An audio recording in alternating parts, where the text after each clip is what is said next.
The moment Wilhelmina Sutton stepped up to that oak podium in the middle of the Redemption Creek courthouse and unrolled a hand-drawn survey map so precise it silenced every man in the room, Clement Cooper forgot how to breathe. He had asked her to say three things: state her name, confirm she had lived on the contested land for 2 years, and sit back down. That was the arrangement. That was the safe, controlled, legally modest little plan he had constructed over 3 sleepless weeks, while the Hargrove Land Company lawyers sharpened their suits and their arguments and their contempt for every small rancher in Redemption County, Wyoming. Wilhelmina Sutton did not say 3 things. She said everything. "Gentlemen," she began, her voice carrying no tremor whatsoever, pitched low and clear the way a woman speaks when she has spent years talking to horses and surveying equipment and the indifferent Wyoming sky.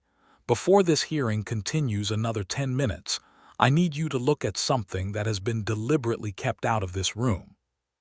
The lead Hargrove attorney, a man named Prescott Graves who had never once lost a land case in 15 years of Wyoming territorial courts, rose from his chair like a man accustomed to stopping things. "Madam, this is highly irregular. Sit down, Mr.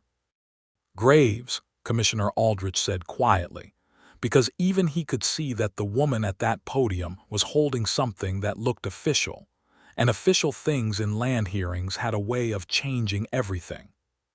Clement stood at the back of that packed courthouse with his hat pressed against his chest and his knuckles white around the brim, watching Wilhelmina Sutton dismantle the entire Hargrove case in front of 40 witnesses with nothing but a surveyor's map, a compass bearing she had recorded herself, and a memory so precise it could have cut glass. And in that moment, watching her stand there alone against everything that money and power had arranged to crush him, Clement Cooper fell completely and irreversibly in love. But he had not known her 6 weeks ago. 6 weeks ago, she was just a name on a neighboring land deed. 6 weeks ago, everything about his life was simpler, lonelier, and moving fast toward ruin in a very different direction. It started on the morning the first notice arrived. Clement had been out before dawn, the way he always was, checking the fence line along the north pasture where the post rot had been threatening for 3 seasons. The September air in 1882 carried that particular Wyoming bite that warned a man winter was already leaning its shoulder against the door. He rode his blue roan, a horse named Atlas, along the wire with a practiced eye, noting the places where the ground frost had heaved the posts and the wire had gone slack.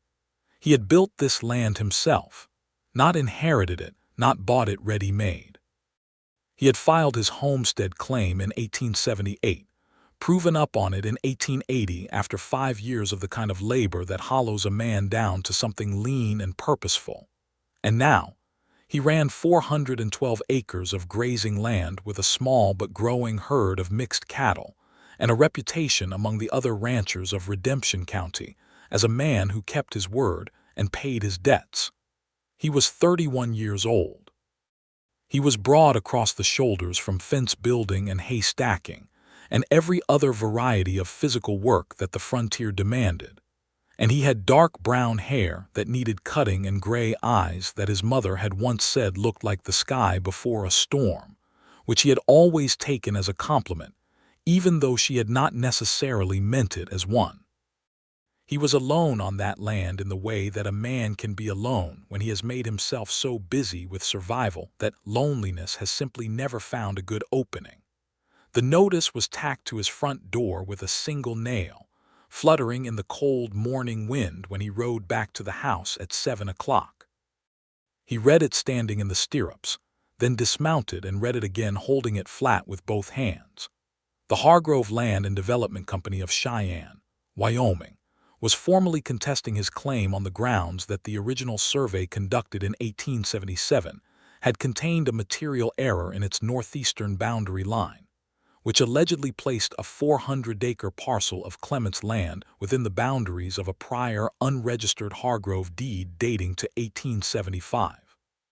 Clement stood there in the cold yard with that paper in his hands and felt the ground shift under him, the way it only does when something you have built your entire adult life on is suddenly placed at risk.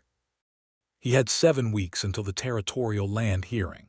He rode into Redemption Creek that same afternoon, straight to the office of the only attorney the town possessed who was not already on the Hargrove payroll. That man was Franklin Dawes, a small, precise, perpetually ink-stained lawyer of 50 who had practiced in 4 different territories, and who received Clement's story with the kind of careful, unhurried attention that Clement had always trusted. Franklin Dawes listened to all of it. Then he set down his pen and folded his hands. "Clement," he said, "the Hargrove deed from 1875 is fraudulent. I am nearly certain of that." But nearly certain does not win a land hearing in territorial court. What wins a land hearing is evidence, and the specific evidence we need is a proper counter-survey that documents where your northeastern boundary actually runs. Clement leaned forward. "Then I will hire a surveyor. Every licensed surveyor in Redemption County and the 2 adjacent counties has already been retained by Hargrove. Franklin let that land with the weight it deserved. They have been buying up surveying contracts for 3 months. This was planned, Clement. They targeted your parcel specifically because it sits over the route they want for their rail spur access." The silence in the small office was the kind that fills with implications. Clement looked at the map on the wall, then back at Franklin. "There has to be someone," he said. Franklin tapped his pen against his desk. "There is one person I know of who has the skill. She is not licensed in the traditional sense because the territory does not issue surveying licenses to women.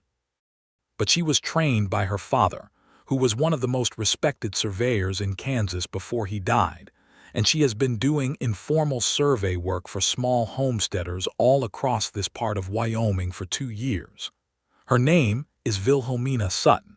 She has 40 acres about 6 miles east of your land." Clement absorbed this. "A woman surveyor. A woman who does surveying," Franklin corrected, "and does it better than most men who hold the official certificates. Whether the territorial commissioner will accept her testimony is a different question. But if her survey documentation is solid enough, and if she presents it clearly enough, it becomes very hard for a trained legal mind to simply dismiss it without appearing to dismiss the evidence itself rather than its source." Clement rode east the next morning. He found Wilhelmina Sutton's place without much difficulty. 40 acres was enough for a small house, a modest barn, 4 horses, and the kind of organized, purposeful yard that told a man the person living there had a system for everything and expected it to be observed. Her vegetable garden had been put to bed for the autumn with such geometric precision that it looked surveyed. Her woodpile was stacked in a way that suggested someone who understood load distribution. There were instruments on the porch, a tripod, a transit level, a case he would later learn contained a girly theodolite she had inherited from her father, all carefully covered with oilcloth against the weather. She came out of the barn when she heard Atlas's hooves, and she stood there with a pitchfork in one hand and the expression of a woman who had learned to assess strangers quickly and was already doing so. She was somewhere around 28, he guessed, with brown hair pinned up practically under a wide-brimmed hat, and dark eyes that were currently engaged in reading him the way a survey instrument reads a landscape, taking his measure with complete dispassion. "Clement Cooper," he said, staying on his horse the polite distance. "I have the ranch 6 miles west. I need to talk to you about some survey work." "I know who you are," she said. "Get down, then." He got down. She led him inside without ceremony and poured him coffee without asking if he wanted it, which he appreciated, and then she sat across from him at a plain pine table and listened to the full story of the Hargrove notice with her hands folded and her eyes on his face. When he finished, she was quiet for a moment.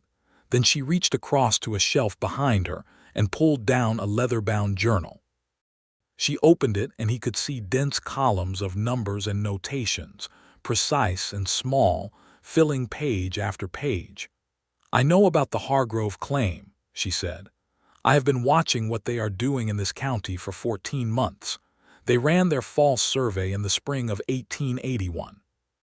I know it is false because I walked that northeastern boundary of yours in April of this year for my own interest, and what I recorded does not match what Hargrove's surveyor filed. Clement set down his coffee cup. You already surveyed my boundary. I survey everything that interests me, she said without apology. Your northeastern line passes within 80 yards of my own eastern boundary. What Hargrove's filing claims would put their land right up against mine as well, which is why I looked at it carefully. She turned the journal so he could see a page of precise numbers and annotations. These are my field notes. I have the traverse calculations and the compass bearings. I know where your corner stakes actually sit. He looked at the numbers. He could not have told a traverse calculation from a recipe, but the precision and density of what she had written was evident even to a layman. Something in his chest loosened fractionally. Would you testify? He asked. At the land hearing, her expression shifted slightly, not toward softness exactly, but toward a kind of careful consideration. I am not licensed. They will try to dismiss my testimony on that basis. Franklin Dawes thinks if the documentation is solid enough. Franklin Dawes is right, she said. The documentation has to be beyond question. That means I need to do a full formal survey before the hearing date with complete field notes, a finished plat map, and a written report that follows every standard methodology. It will take 3 weeks of field work. We have 7 weeks, she nodded. Then it can be done. She turned the journal back toward herself and closed it. I will need access to your land to complete the work. I will need to set temporary monuments along the traverse line. And I will need you to understand that what I find is what I will testify to, regardless of whether it is what you want to hear. He looked at her steadily. I am not asking you to lie. Something in her eyes shifted again, this time toward something that might have been respect, though she kept it carefully contained. Then we have an arrangement, she said. My fee for survey work of this scope is $12, payable upon completion. Done, he said. She held out her hand and they shook on it, and he registered the fact that her grip was firm and brief and businesslike, the handshake of a person who intended to keep every word of the agreement.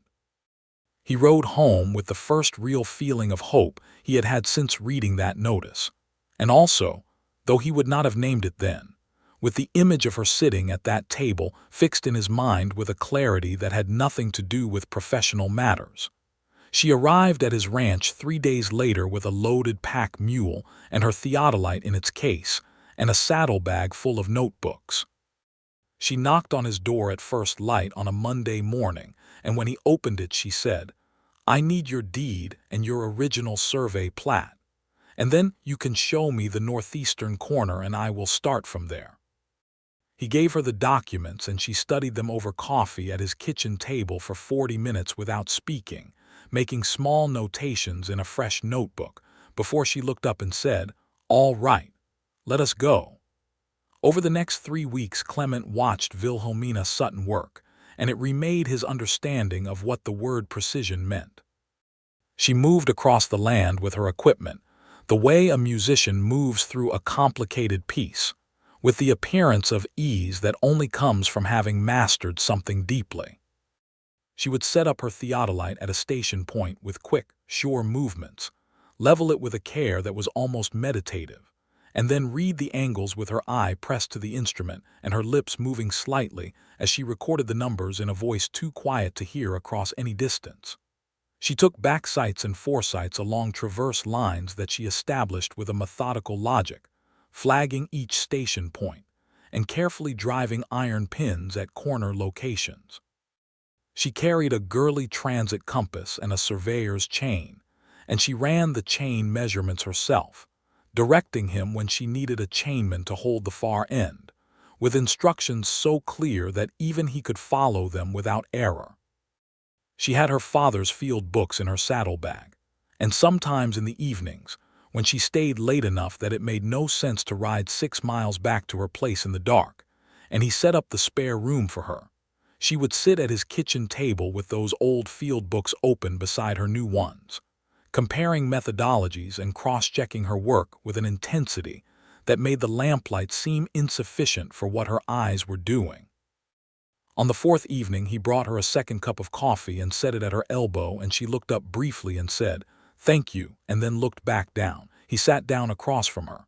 "Your father taught you all of this." "He did," she said without looking up from the numbers. "Where is he now?" She paused for a half-second, the pen stopping. "He died in 1878, typhoid." She resumed writing. "He had been teaching me for 6 years before that. I was his chainman from the age of 15. "And your mother?" "She died when I was 9. She said it the way a person says something they have made their peace with long ago but do not revisit unnecessarily. My father and I were a sufficient unit." He sat with that for a moment. He understood the particular kind of self-sufficiency that came from being reduced to a small number of people who depended on each other entirely. "My mother died 3 years ago," he offered. "My father never came west with us. He stayed in Ohio." She looked up then, just briefly. There was something in her expression that was not quite sympathy but was adjacent to it, an acknowledgement between two people who understood the particular texture of that kind of solitude. "Is that why you homesteaded alone?" she asked. "Partly," he said. "And partly because there was no one I had found who made the work feel like something other than just work." He had not intended to say that second part. It came out with the unguarded honesty of a tired man at a kitchen table late at night, and the moment it was out he became acutely aware of having said it. She held his gaze for a moment, then looked back at her numbers. But the faintest trace of something had moved across her face, something she was choosing not to examine out loud, and he let it go because she was right to let it go, and he respected that.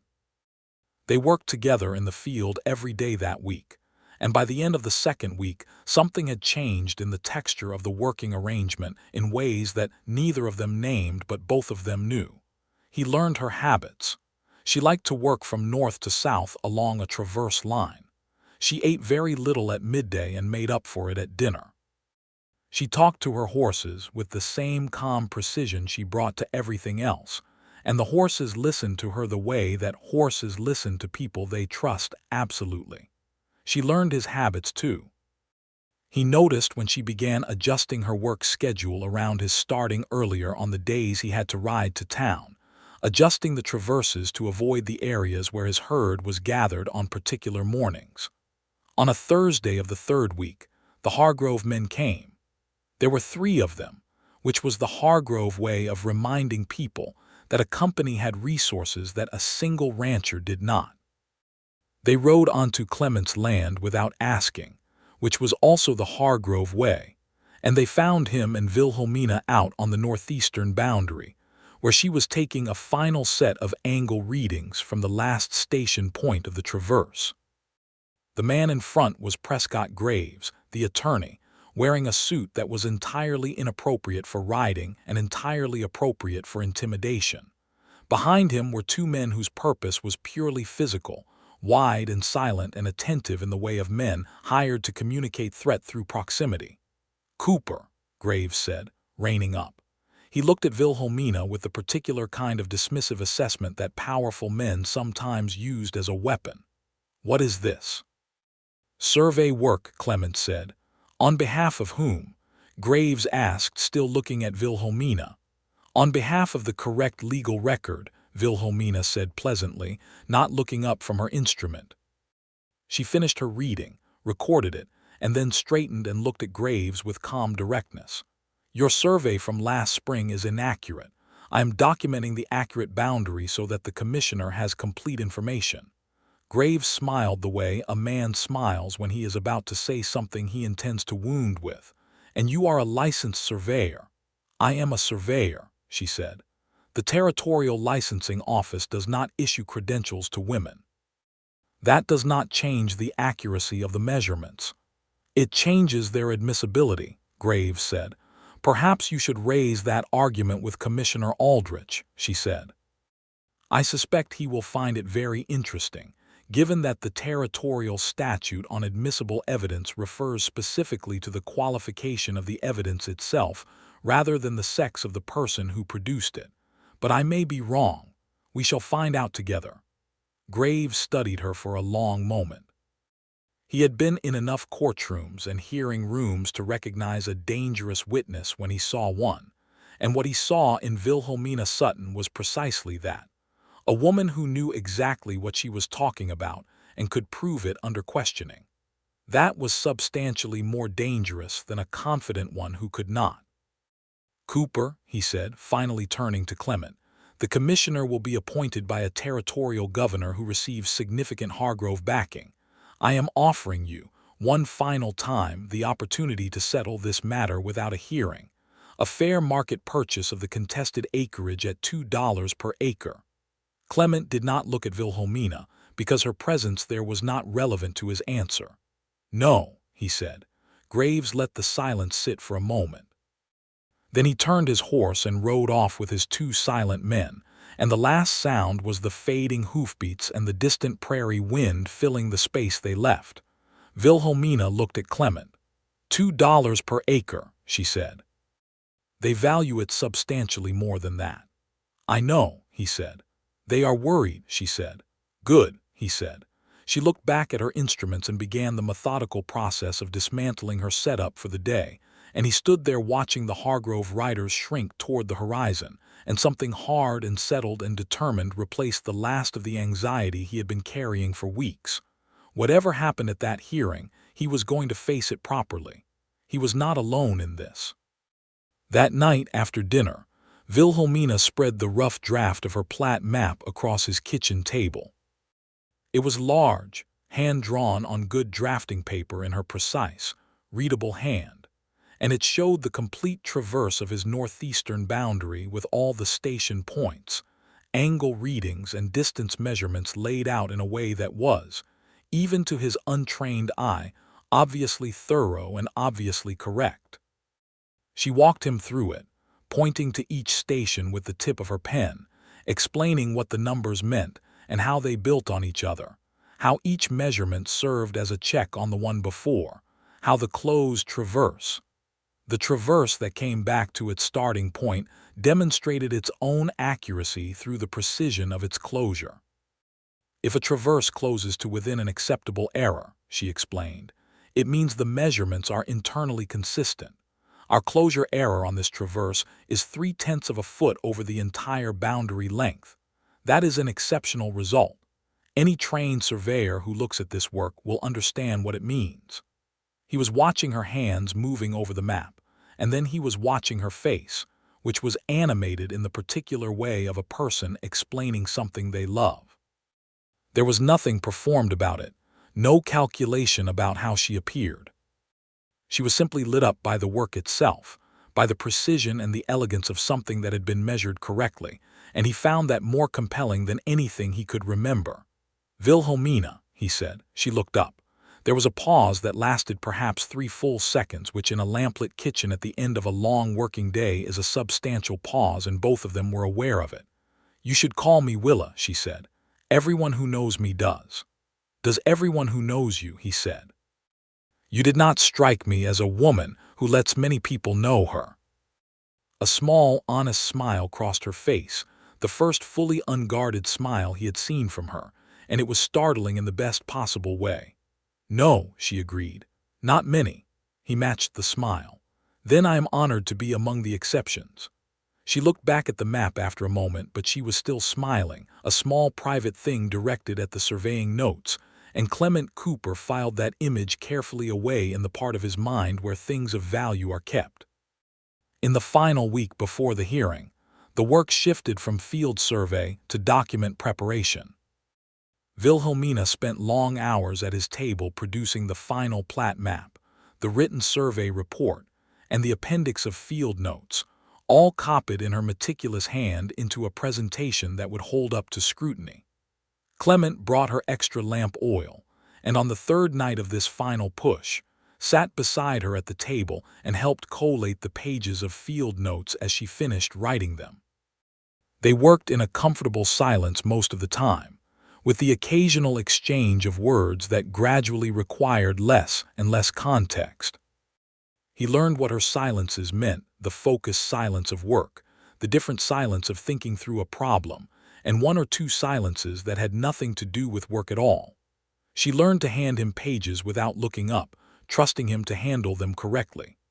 On the second-to-last night before the hearing, he found her standing on his porch in the dark at 11 o'clock, looking at the sky. He had come out for water and saw her there and came to stand beside her. The Wyoming night sky in October was extravagant, the Milky Way thrown across the darkness like a surveyor's line traced by some vast and indifferent instrument. "Are you worried?" he asked. She was quiet for a moment. "About the hearing? No, the work is correct. That is all I can offer." Another pause. "About other things?" He did not ask what other things. He stood beside her and let the silence be what it was, which was the particular and charged silence of two people who are standing close enough that the warmth of the other person is perceptible in cold air, and who both know this, and who are each deciding separately what to do about it. "Willa," he said. "Do not say anything practical right now," she said. "I have been practical for a very long time, and tonight I do not want practical." He thought about that for a moment. Then he said, "The work you have done is extraordinary. Not because it won a case or serves a purpose, because it is extraordinary on its own terms. Your father would have been—" He stopped and started again. "You are extraordinary on your own terms." She was quiet for a long time. When she turned to look at him, the starlight was enough to see her face clearly, and what was on it was something open and undefended that he had not seen before. "Clement," she said, and just his name in her mouth was a different thing than it had ever been. He reached up and touched her face just once, his thumb against her jaw, the briefest thing, a question rather than a statement. She held perfectly still for a moment, reading him the way she read landscapes, with total attention, and then she turned her face very slightly into his hand. They stood like that for a while, in the cold Wyoming night under the extravagant stars, and he understood that this was a new kind of boundary being established, one that would need to be measured carefully and treated with the same precision she brought to everything else. The morning of the land hearing arrived cold and bright, the kind of October day in Wyoming that makes the mountains visible from 50 miles away. The courthouse in Redemption Creek was a frame building that served as school on some days, and church on others, and government on the occasions when government came to Redemption County, which were increasingly frequent now that the territory was filling up, and disputes over land had become one of the primary industries. By 8 in the morning, there were more people outside the courthouse than there were seats inside, because word had spread about the Hargrove challenge in the way that word spread through small ranching communities, person to person through the network of people whose own land might be next if Hargrove succeeded here. Clement saw faces he recognized, and some he did not. He nodded to people, and people nodded back with the particular gravity of witnesses at a proceeding that mattered. Prescott Graves and his team occupied the entire left side of the hearing room with a professionalism that spoke of long practice at these proceedings. There were 3 lawyers besides Graves, and 2 surveyors who looked expensive, and a pile of documents that was intended to communicate finality before anyone said a word. Clement sat with Franklin Dawes at the right side table. Wilhelmina sat slightly behind them in the gallery, her survey documents in a leather case on her lap, her hands folded over it, her face completely composed. Commissioner Aldrich was a man of 55 named James Aldrich, who had the appearance and manner of someone who had heard a great many arguments and developed strong opinions about which ones were wasting his time.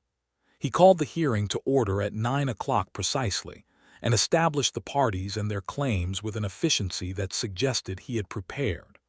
The Hargrove presentation lasted 90 minutes.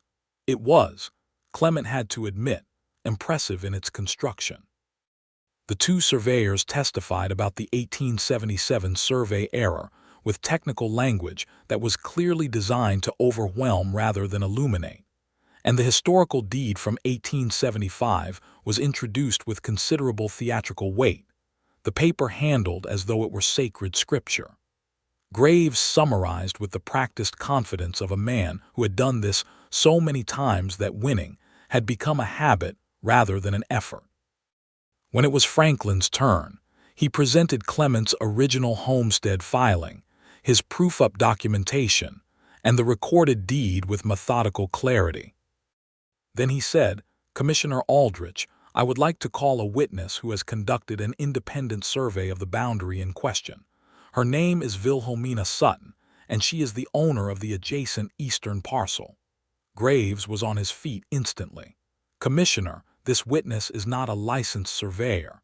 Any testimony she offers regarding survey methodology should be excluded as beyond her demonstrated competency." Commissioner Aldrich looked at Graves. "Mr. Graves, I will hear the witness and make my own determination of the weight to give her testimony. Please sit down." Graves sat down. He was not happy about it, but he sat.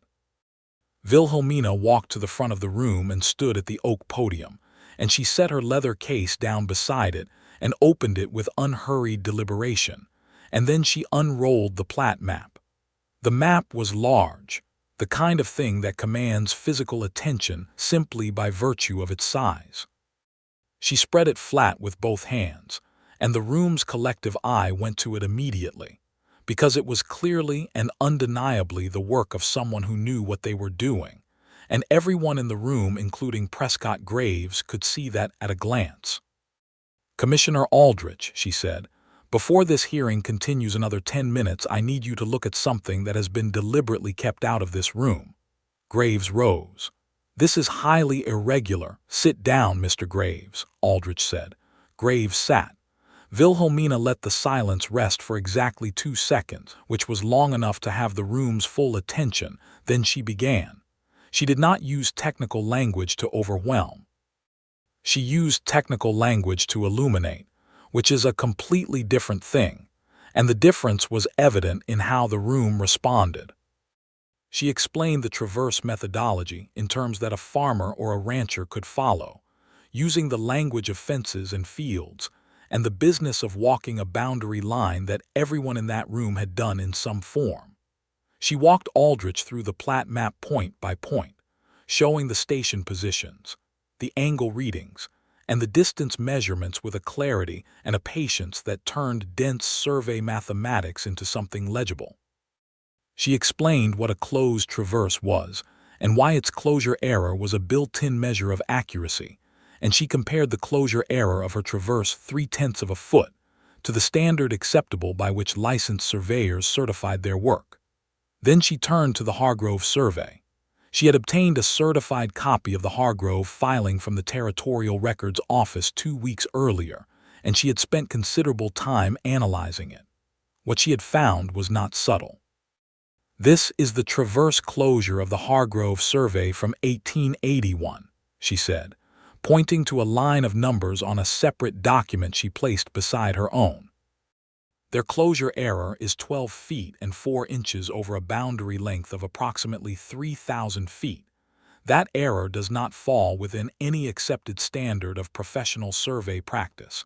It represents either extreme incompetence or deliberate manipulation of the measurements." The room had gone very still. Aldrich was leaning forward. "Furthermore," Wilhelmina continued, and she reached into her leather case and produced a second document, "I am submitting the field notes from the original 1877 government survey. I obtained these from the General Land Office Archive in Cheyenne 3 weeks ago. The original survey notes place the northeastern corner stake of Mr. Cooper's parcel at a location that corresponds precisely with my own survey results and contradicts the Hargrove filing by a margin of 407 feet. There was a sound in the room then, a collective movement of breath that was close to a gasp, because 407 feet was not a small discrepancy, not the kind of thing that happens by accident, not the kind of thing that happens from honest error. Graves was on his feet again. "Commissioner, the witness is offering legal conclusions beyond her competency." "Mr. Graves," Aldrich said, with a patience that had a clear edge under it, "the witness is comparing 2 sets of survey measurements." She has not offered a legal conclusion. She has offered a mathematical comparison. Please sit down or I will ask you to leave." Graves sat down, and the color of his face had changed to something that suggested his blood pressure was managing its own private crisis. Wilhelmina was not finished. She produced a third document, which was a letter from a retired surveyor named George Pemberton of Laramie, who had reviewed her field notes and her survey report at her request, and had written a formal professional opinion, stating that her methodology was sound, her calculations were accurate, and her findings were consistent with the standard of a licensed survey. She had known this letter would be needed for precisely this moment.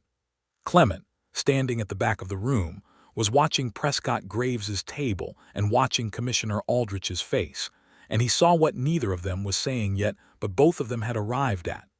Graves had known the survey was false. Aldrich was beginning to understand that this was not a case of a small rancher trying to hold onto land through sentiment. This was a case of documented fraud. When Wilhelmina finally folded her map, it was with the same unhurried composure with which she had unrolled it, and she looked at Commissioner Aldrich and said, "I am happy to answer any questions about the methodology, the measurements, or the comparison between my findings and the Hargrove filing." Aldrich asked her 6 questions. She answered all 6 with the precise, referenced specificity of someone who had prepared for every question and brought the documentation to support every answer. When she returned to her seat, the room behind her was making the kind of noise that rooms make when something decisive has just happened, and everyone knows it but is not entirely sure what to do with that knowledge yet. Clement looked at her as she sat down. He wanted to say something and could not find anything that was proportionate to what he had just watched, so he said nothing. But he let his gaze say it, and she met his eyes briefly, and there was something in hers that was private and steady and meant for him alone. Franklin Dawes leaned over and said, very quietly, "That is the most effective testimony I have witnessed in 30 years of legal practice." Graves mounted his closing argument with the determination of a man who has lost the ground but refuses to concede the field, pressing hard on the question of Wilhelmina's credentials and the admissibility of her testimony. He was skilled, and he was relentless, and he made the best possible version of a case that had been comprehensively undermined. Commissioner Aldrich listened to all of it.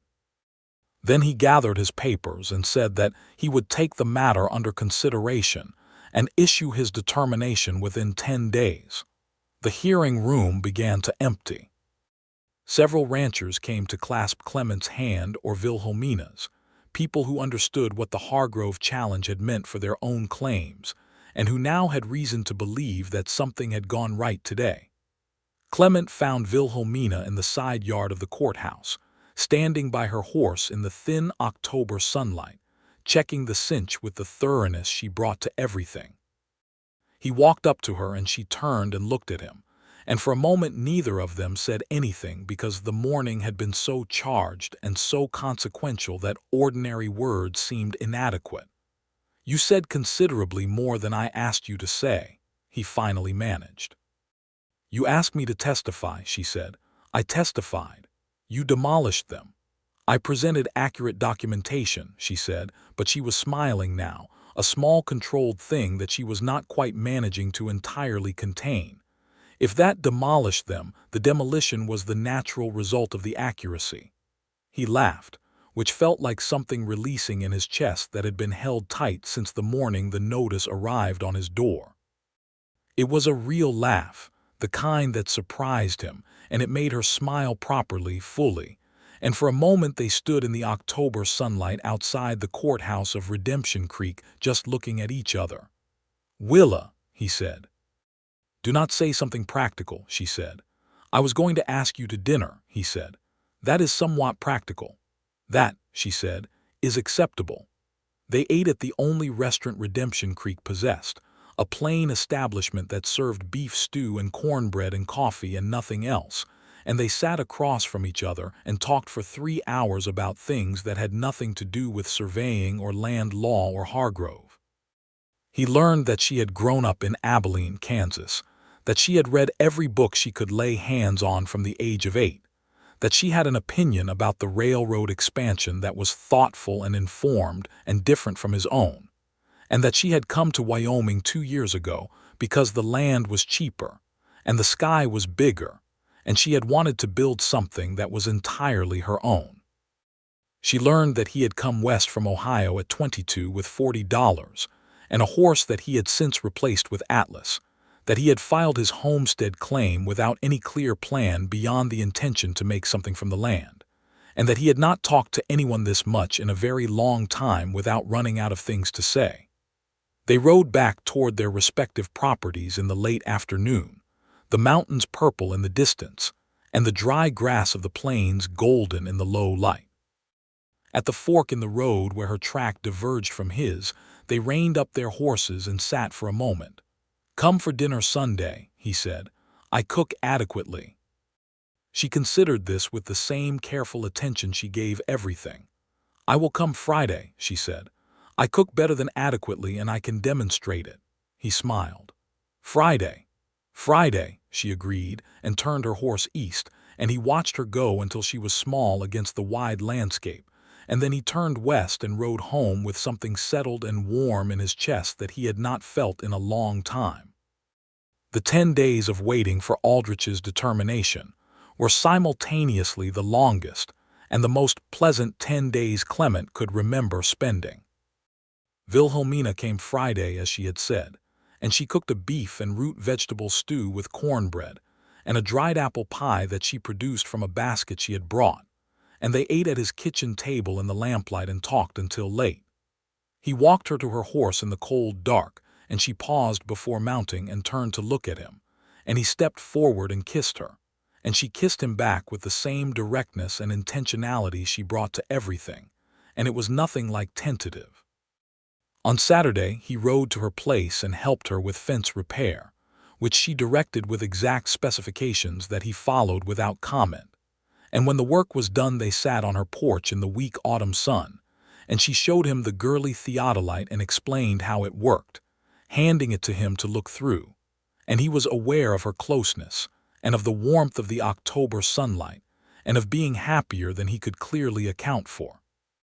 They rode together on Sunday, a long loop around the perimeter of both their properties, and she named landmarks and explained how they figured into her survey notes with a pride in the knowledge that was neither boastful nor hidden, simply present, the way a skilled person's relationship with their skill is simply present when they are in the field where that skill lives. On the Monday of the second week, Franklin Dawes rode out to Clement's ranch before breakfast with a letter in his hand and a smile on his face that said everything before a word was spoken. Commissioner Aldrich had found in Clement's favor. His determination was lengthy and detailed, and the relevant parts were unambiguous. The Hargrove Survey of 1881 contained errors of a magnitude inconsistent with professional standards and was therefore insufficient to overturn an established homestead filing.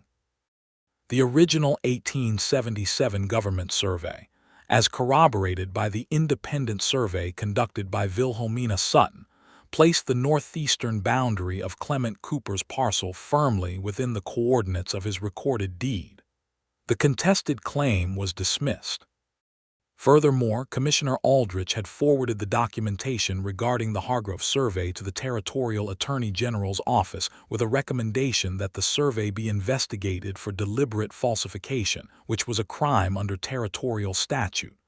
Clement stood in his yard reading the determination twice, and then he looked at Franklin Dawes. "She won it," he said. "You both did," Franklin said. "But yes, her testimony was the thing." Aldrich mentioned it specifically in his written determination. He noted that the witness demonstrated a comprehensive understanding of survey methodology and produced documentation of a quality that exceeded that of the Hargrove-filed survey in every measurable respect. Clement was already heading for the barn. He rode to Wilhelmina's place at a pace that Atlas found interesting, and he found her in the yard, adjusting the tripod of her theodolite with the focused attention of a woman who is setting up for field work and is not expecting company. She looked up when she heard the hoofbeats, and the speed of them communicated something, because she straightened fully and watched him come. He dismounted before Atlas had fully stopped, which was not typical of him, and he held up the letter. She read it standing in the yard, her lips moving very slightly over the dense official language, and he watched her face while she read it. When she reached the part about Aldrich's specific note regarding her testimony, something crossed her face that she did not immediately organize into its usual composure, something that was unguarded and clear, and that looked, he thought, like a person allowing themselves to feel the full weight of a thing they had worked very hard for. She looked up from the letter. Her eyes were bright in a way he had not seen before, not tears exactly, but something close to that territory, the place where emotions that have been disciplined for a long time are suddenly permitted. "He cited my methodology," she said. "He did. In a written territorial determination. He did." She looked at the letter again, just briefly, then back at him. "My father would have." She stopped. He crossed the yard and took the letter from her hand and set it on the porch railing and took both her hands. "I know," he said. "He would have." She looked at him, and the brightness in her eyes had reached the place where it became something else, and she stepped forward into him, and he put his arms around her, and she leaned her forehead against his chest and did something he had not seen her do yet, which was to simply stop managing everything for a moment and let herself be held. He held her there in the October sunlight, with the Wyoming mountains visible in the far distance and the prairie wind moving through the dry grass, and he pressed his lips against the top of her head and said nothing because there was nothing that was needed. After a while she pulled back and looked up at him with her customary composure restored, except that her eyes were still bright and there was a softness at the corners of her mouth that had not been there before. "You should come to dinner," she said. "I believe this warrants a proper dinner." "It warrants considerably more than dinner," he said. "One thing at a time," she said. "Dinner first." They had dinner. It was considerably more than dinner. The weeks that followed were a kind of happiness that Clement had not previously had a detailed model for, having spent most of his adult life being competent, and lonely rather than competent and accompanied. Wilhelmina did not move her base of operations, but she was at his place more than not, and her instruments occupied a corner of his front room, and her survey notebooks occupied a shelf, and the simple domestic evidence of her presence in his space felt like a thing he had not known he was missing until it arrived. She continued her survey work. The Aldrich determination had given her work a kind of legitimacy in the community that brought new clients, small homesteaders who needed boundary documentation, and who now knew her name and what she could do. She was always careful to explain to new clients that she was not licensed, that her work could not be officially certified, but that it was accurate and that it had held up in a territorial hearing, which was frequently more persuasive than a certificate. He expanded his herd through the winter with careful purchases, 2 additional head of good breeding stock that he had been watching the price on for a year, and the 400-acre parcel that had been contested was now producing reliably because he could graze it without anxiety. The land felt different when it was fully his again, the way things feel when something that was threatened is restored. In December, on a night when a snowstorm had kept them both inside his house, and the fire was burning high, and the wind was making its considerable opinion known outside the walls, Clement Cooper sat across from Wilhelmina Sutton at the kitchen table where they had spent so many working hours and said what had been building in him for 2 months. "I want you to marry me," he said. She looked up from the book she was reading, which was a treatise on geodetic surveying that she had ordered from a bookseller in Denver, and that had arrived 3 weeks late, but in good condition. She looked at him for a long moment with the same full attention she gave everything. "You want me to marry you," she said. "Yes. You understand that I will continue my surveying work. "I would expect nothing else," he said. "It would be a significant loss to the county if you stopped." She smiled at that, the full and unguarded smile that he had come to love unreservedly. "You understand that I have particular opinions about how a household should be organized." "I have noticed this," he said dryly. "The woodpile has been significantly better organized since you began spending time here." "It had structural problems," she said. "It did," he agreed. She was quiet for a moment, looking at him, and then she said, "Yes, I will marry you." He came around the table, and she rose to meet him, and he kissed her with a thoroughness that she returned in full. And outside, the snowstorm was doing what Wyoming snowstorms do in December, which is to insist on themselves comprehensively. And inside, the fire burned, and the lamp burned, and the survey treatise lay forgotten on the table. They were married in February 1883 at the courthouse in Redemption Creek, which had by then become a building with some personal significance for both of them. Franklin Dawes attended as a witness.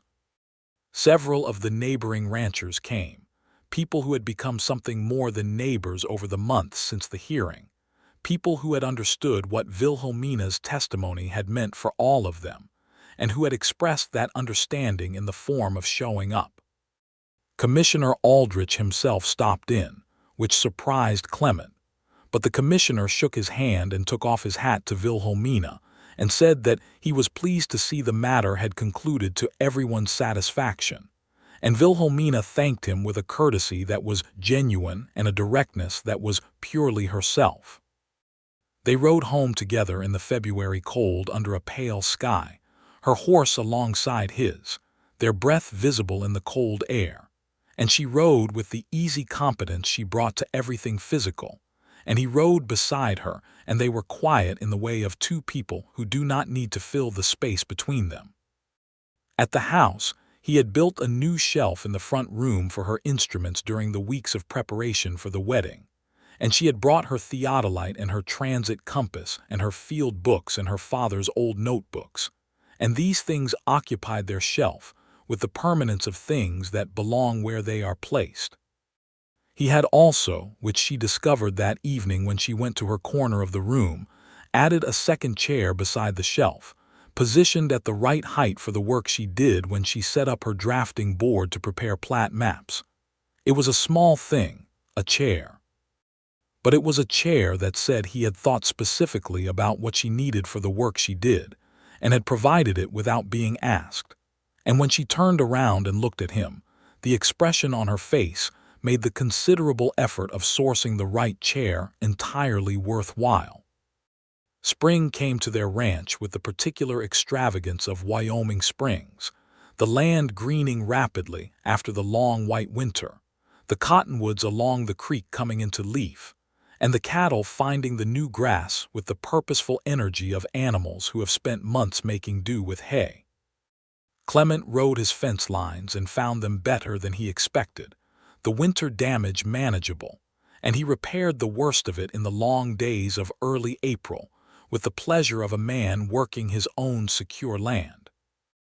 Wilhelmina had 3 new survey clients that spring, homesteaders in the northern part of the county, who needed boundary documentation for their proving-up filings, and she rode out to each property with her equipment and her notebooks, and conducted her traverses with the same meticulous care she had brought to Clement's northeastern boundary. She came home in the evenings tired and satisfied in the particular way of a person who has spent a day doing exactly what they are best at, and he had dinner ready because that was the arrangement. Whoever was in the field got dinner made by whoever was not. In June, she told him she was pregnant, sitting across from him at the breakfast table and watching his face with the careful attention she gave to things that mattered. His face, apparently, did everything it needed to do because she laughed and reached across the table and he caught her hand and held it. "I want a boy," he said, and then amended immediately. "I want whoever is there, but I would not mind a boy." "A boy," she said, considering. "Someone to chain hold while his mother runs traverses." "He will be very good at it," Clement said. "He will learn from the best." She squeezed his hand. Or she, he agreed, "who will also be very good at it." The pregnancy changed Wilhelmina in ways that were subtle and ways that were not.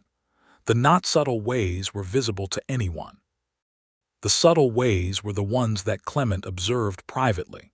A slightly longer pause before she mounted her horse, a willingness to let him carry the heavier equipment cases that she would normally have managed herself, an occasional stillness in the evenings where she would set her work aside and simply sit with her hand on her abdomen in a way that was meditative and private, and that he found beautiful in a way he could not have explained. She worked until August, which was when the surveying became physically impractical for a different reason than skill, and she spent the final months of the pregnancy preparing a series of detailed survey reports from her accumulated field notes, documents that represented years of work, and that she organized into a coherent archive with the same systematic approach she brought to everything. "This is for the county records," she told him, when he found her surrounded by organized stacks of reports one September evening. "When I am not available for a period, there should be a documented record of the accurate boundaries I have already established. Anyone who needs to reference them will have something reliable to consult." "Very practical," he said. "Always," she agreed without looking up. Their son was born in October 1883, 1 year and some weeks after the land hearing that had changed everything, delivered by the midwife who served that part of the county and attended by Clement, who had been told to wait in the front room and who had demonstrated, in that interminable waiting, a capacity for pacing that no one who knew him would have predicted. When the midwife called him in and he saw Wilhelmina sitting up in their bed with the baby against her chest, she looked at him with an expression that was completely open in a way she generally kept private, and he crossed the room and sat on the edge of the bed and looked at his son, who was small and red-faced and entirely unimpressed by his own arrival. "James," Clement said. He had proposed the name for her father, for the man who had taught her everything that had eventually saved the ranch. Wilhelmina looked at the baby for a moment, then at Clement, and the expression on her face answered more than any words she might have chosen. "James Clement Cooper," she said quietly. "Yes." She healed well and quickly, which surprised no one who knew her, and by December she was back at her drafting board preparing the spring survey schedule. James Cooper turned out to be an excellent baby, in the sense that he did not argue about much, and had a particular fondness for being carried in the front pack that Wilhelmina engineered from canvas and stitching, which meant that he accompanied her on some of the shorter survey jobs in the spring of 1884, and began his education in traverse methodology at an age when most children were exclusively focused on discovering their own feet. The Hargrove Land and Development Company did not entirely disappear from the county. The Territorial Attorney General investigation had been uncomfortable for them, and Prescott Graves had quietly departed Wyoming for business interests in Colorado. But the company itself had regrouped under different management and was still pursuing land acquisition in the territory through methods that were, if not fraudulent, certainly aggressive.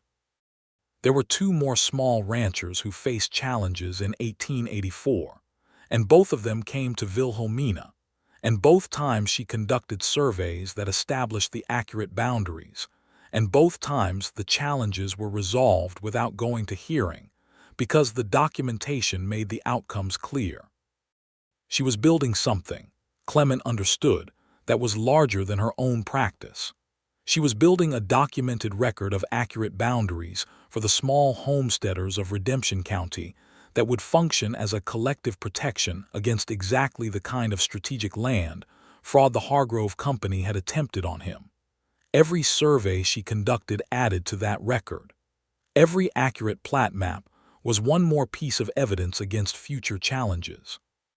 He told her this one evening, watching her at her drafting board, and she looked up with the expression of someone hearing articulated something they had been doing instinctively.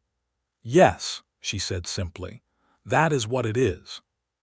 "You should be charging more," he said. "The homesteaders who most need accurate surveys are the ones who can least afford to pay for them," she said.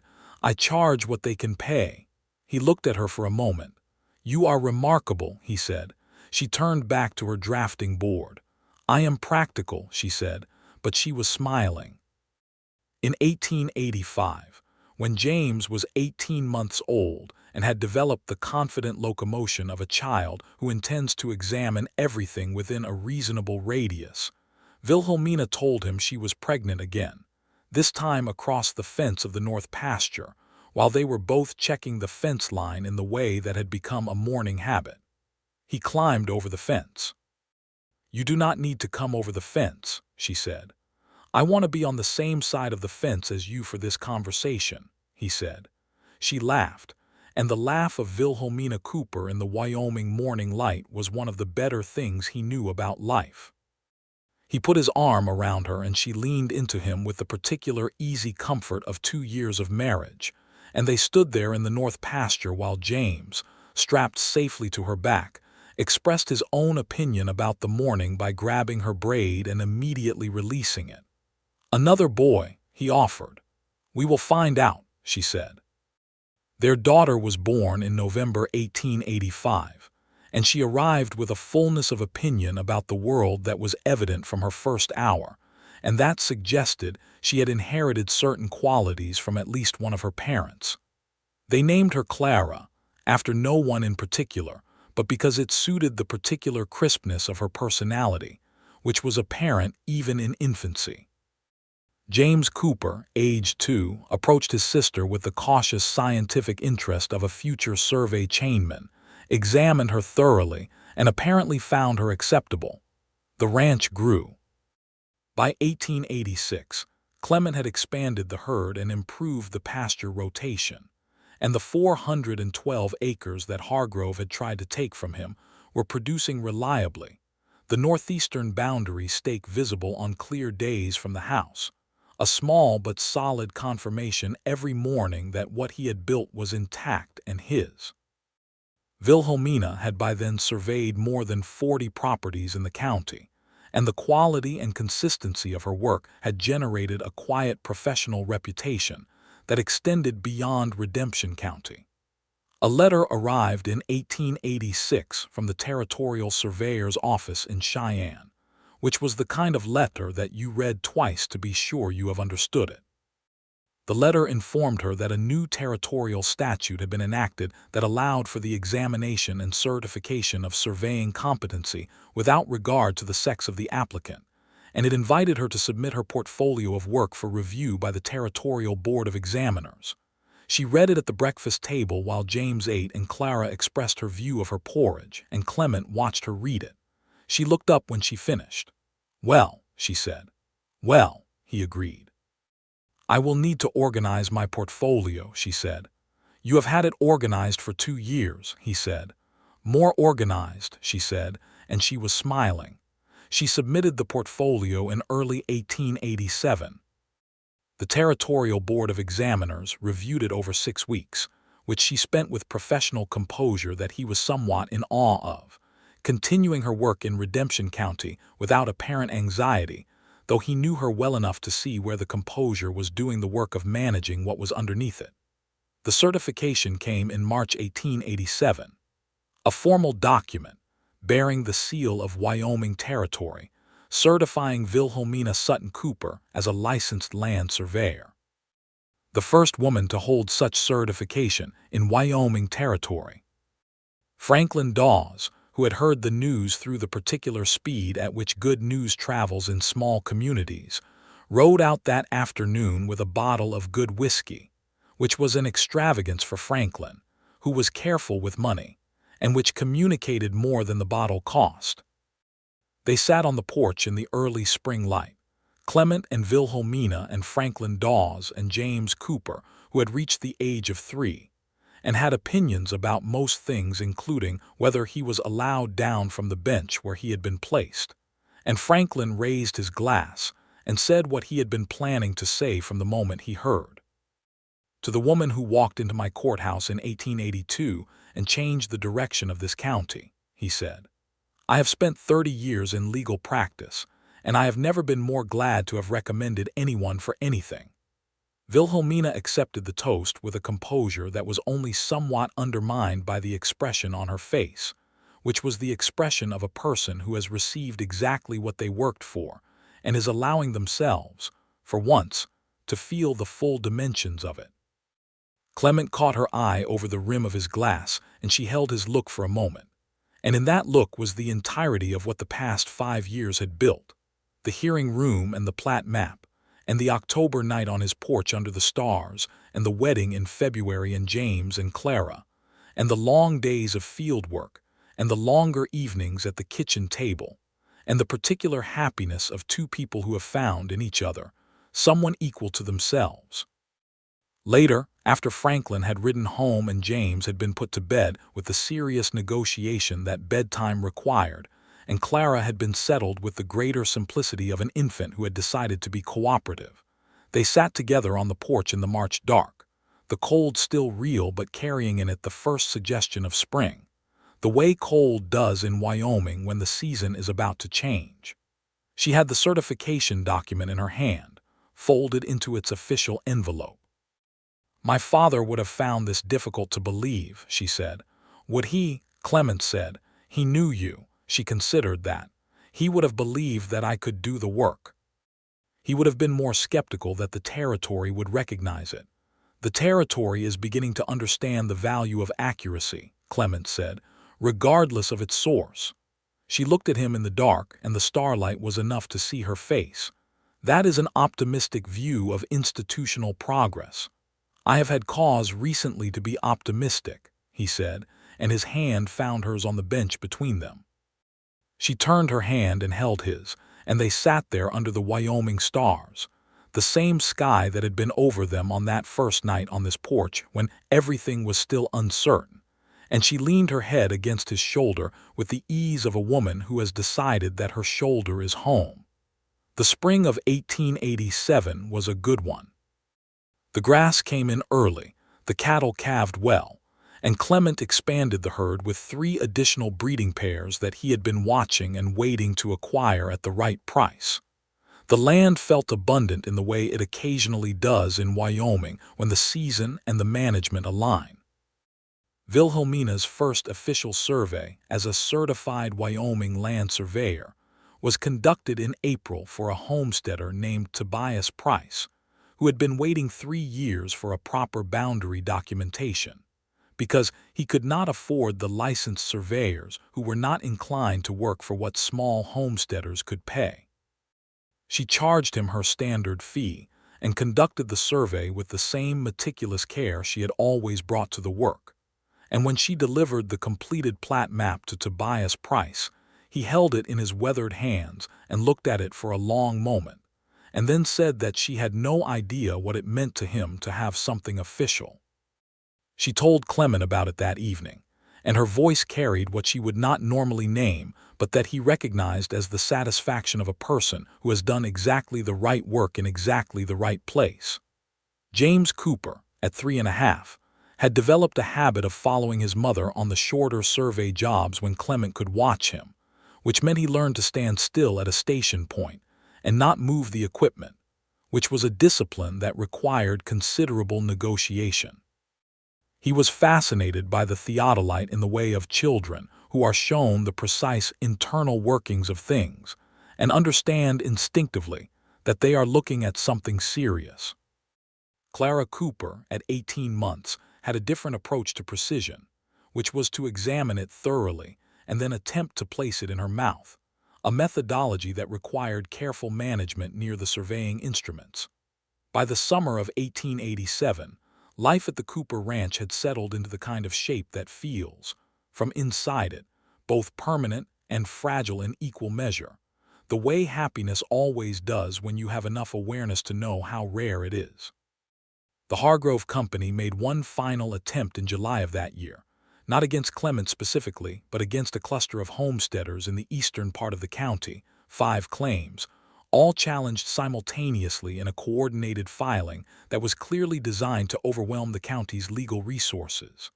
Clement heard about it in town and rode directly to Wilhelmina's workroom, where she was completing a survey report, and told her. She put down her pen. 5 at once, she said. Coordinated, he said. Someone is advising them differently than Graves was. This is more sophisticated. She was quiet for a moment. I know all 5 of those properties. I have surveyed 3 of them already. The other 2 I can survey quickly. She paused. But there is a larger question here. 5 simultaneous challenges means someone is providing them with legal resources that individual ranchers cannot match individually. What do you mean? She looked at him steadily. I mean that I think we need to bring the affected parties together and approach this as a collective defense rather than 5 individual responses. If each of these ranchers faces their challenge separately, the legal costs alone will break some of them before the hearings are held. He looked at her. A collective defense. The surveys I have already completed for 3 of the 5 give me the physical boundary documentation. For the other 2, I need 3 days each. That is 6 days of field work. She was already thinking through it, he could see. If we can get Franklin Dawes to represent all 5 at a single consolidated hearing, and if Commissioner Aldrich can be persuaded to consolidate the cases, then the evidentiary record I can provide will be sufficient for all 5 in a single presentation. He thought about it. Franklin will need to be convinced.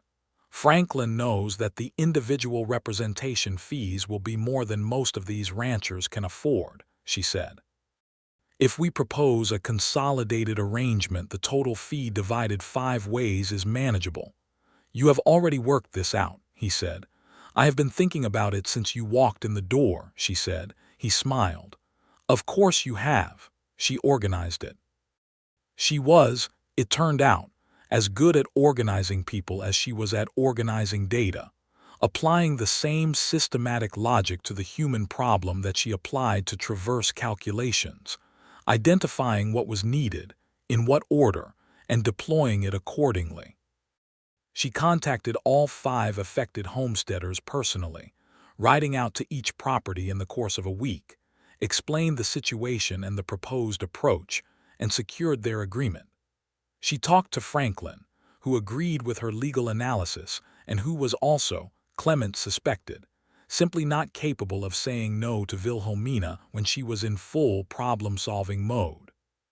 Commissioner Aldrich, when approached through Franklin, agreed to the consolidated hearing with a speed that suggested he was not unaware of who had proposed it and what her previous appearance in his courthouse had produced. The consolidated hearing was held in September 1887. Wilhelmina testified for 4 hours over 2 sessions, presenting survey documentation for all 5 contested properties with the same systematic precision and accessible clarity she had demonstrated 5 years earlier. She had added 5 years of experience since then, and the testimony was, by all accounts, even more formidable. Prescott Graves was not present, being in Colorado, but his replacement was a competent lawyer who recognized within the first 30 minutes of Wilhelmina's testimony that he was not going to win this hearing, and who spent the remainder of his time attempting to limit the damage rather than achieve victory. Commissioner Aldrich ruled in favor of all 5 homesteaders. The Hargrove Land and Development Company filed no further challenges in Redemption County after that. The cost-benefit calculation had apparently been run internally and had produced a result unfavorable to continued operations in a county where a certified surveyor with a comprehensive record of accurate boundary documentation stood ready to appear and testify on behalf of every small rancher who needed her. The celebration that followed was quieter than it might have been. A dinner at the house with Franklin Dawes and 2 of the 5 homesteaders who had become friends through the ordeal, and food and conversation in the warm kitchen and children underfoot. James Cooper demonstrating for whoever would watch that he had now mastered the art of standing on 1 foot for several consecutive seconds, which he felt was worthy of recognition. Later, after everyone had gone and the children were asleep, Clement and Wilhelmina sat together in the quiet kitchen, the table cleared, the lamp burning low. The documents from the hearing were in their leather case by the wall, and the surveying instruments were in their corner, and the children's drawings, which James had recently begun producing with great commitment and limited representation, were pinned to the wall beside the shelf. Wilhelmina was leaning against him, her head on his shoulder, which was where she tended to be at the end of long days, and his arm was around her, which was where it tended to be. "It is done," she said. "It is done," he agreed. "They will not come back, not here." "No," he said, "not here." He pressed his lips to her hair. "You made this county too expensive to target." She was quiet for a moment.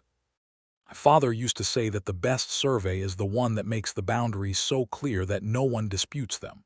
"He was right," Clement said. "He was right about most things," she said, "though he did not anticipate the specific circumstances in which I would find the application of his teaching most useful."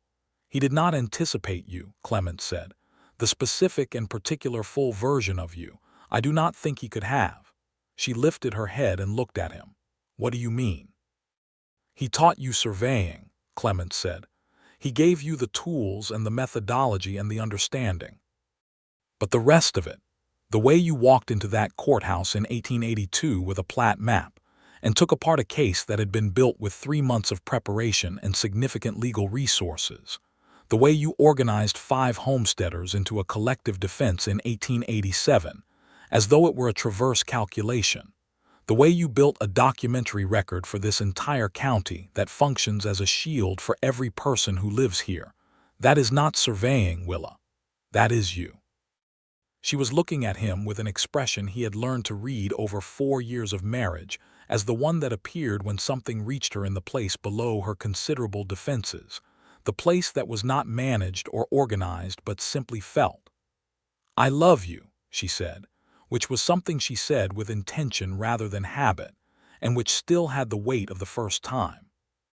"I love you," he said, with the full meaning of a man who has built something real alongside someone real, and knows the difference between that and every lesser version. She leaned back against him, and he held her in the quiet kitchen, and outside the Wyoming night was vast and dark and full of stars, and the land was theirs, every measured inch of it, the boundaries clear and the deed sound and the future open. They had one more child, a boy named Daniel, born in 1889 as Wyoming prepared to become a state. Daniel arrived in October, in the same bedroom as James and Clara before him, and he arrived with the red-faced certainty of a person who intends to be present and make that clear, which suggested, Clement thought, that he had been paying attention in whatever place babies pay attention before they arrive. James, at 6, received this information with the serious consideration of a child who understood that siblings were a permanent feature of the landscape and must be incorporated into one's management plan accordingly. Clara, at 4, was immediately and completely in love with her new brother, which simplified things. Wyoming became the 44th state of the United States of America on July 10, 1890, under a state constitution that included, among its provisions, the right of women to vote, a right that Wyoming Territory had granted in 1869, and that the new state had no intention of surrendering. Wilhelmina Cooper, licensed land surveyor and documented protector of homestead boundaries throughout what was now Converse County, exercised that right at the first state election with the same composure she brought to everything, standing in line at the polling station in Redemption Creek and casting her ballot with the brevity and certainty of a woman who has known her mind for a long time. Clement voted beside her, which felt correct. They rode home through the October afternoon, the two of them on their horses with the mountains clear on the western horizon and the grassland golden around them, and the children were with Franklin Dawes's wife in town, and there was a particular lightness in the afternoon of two people who are alone for a rare hour in the middle of their full and busy life. He looked at her riding beside him with the easy confidence she had always had on horseback, and she was 36 now, and the years had not diminished anything they had given her, and he was 39, and the years had given him more than he had had the imagination to expect when he drove that first corner stake into Wyoming ground at 22. "Are you happy?" he asked. She looked at him.